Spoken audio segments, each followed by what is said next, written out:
Magandang araw mga padaba. Magluluto naman tayo ngayon ng bangus na sinigang sa miso. Yan, ilang ating sangkap: bangus, black beans, yung tausi, meron kami napitas na bunga ng kamyas, siling panigang, kamatis. Ayan, yan naman ingredients natin yan ang magpapasarap diyan. Diba? Yung miso, sariwan-sariwa ang pagkagawa, bagong-bago, nabili ko sa palengke. Yung ating magandang bangus. Ayan.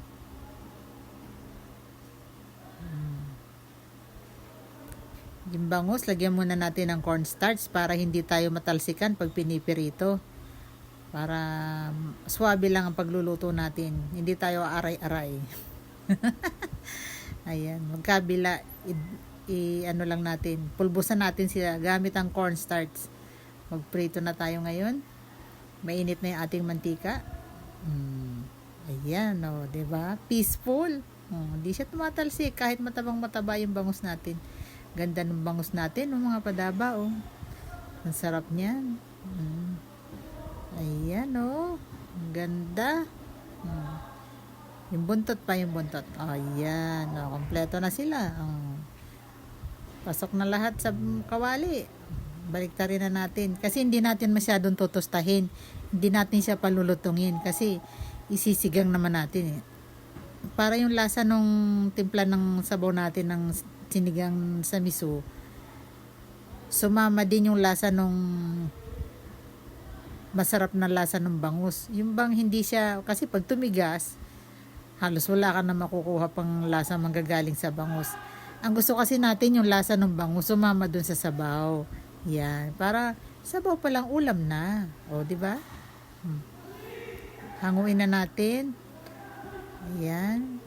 Okay na yan, luto na yan. Binawasan ko yung mantika para makapagisa tayo. Diyan na rin sa kawali pinagprituhan. Kasi masarap yan, Nandiyan yung lasa ng isda.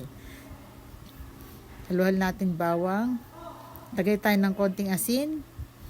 Yan ang ating isa sa mga panuntunan sa paggigisa. Bawang pa lang nilalagyan na natin ng asin kasi para masarap. Yan.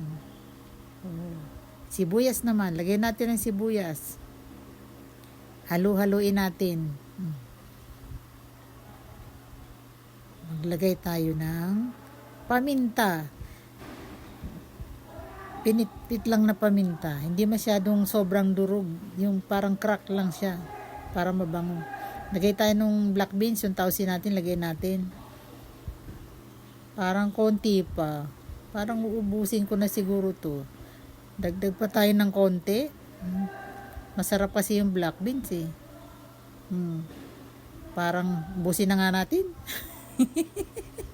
Inunti-unti pa. Lalagay naman pala lahat.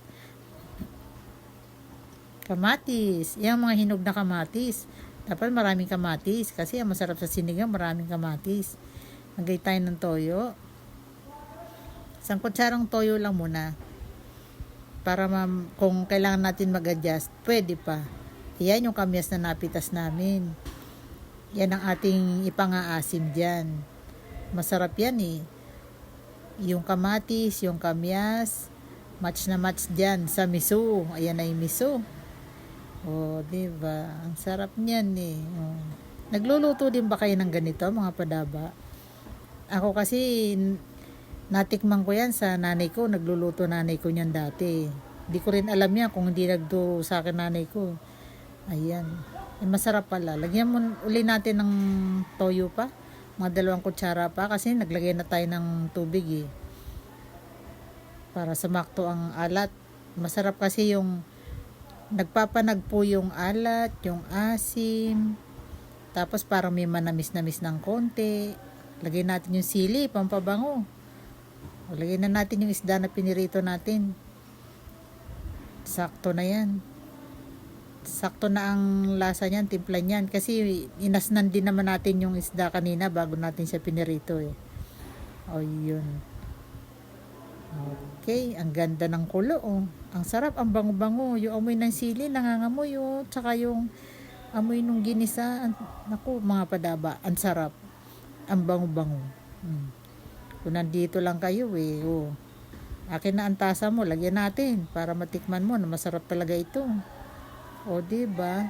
Thank you for watching mga padaba. Bye-bye!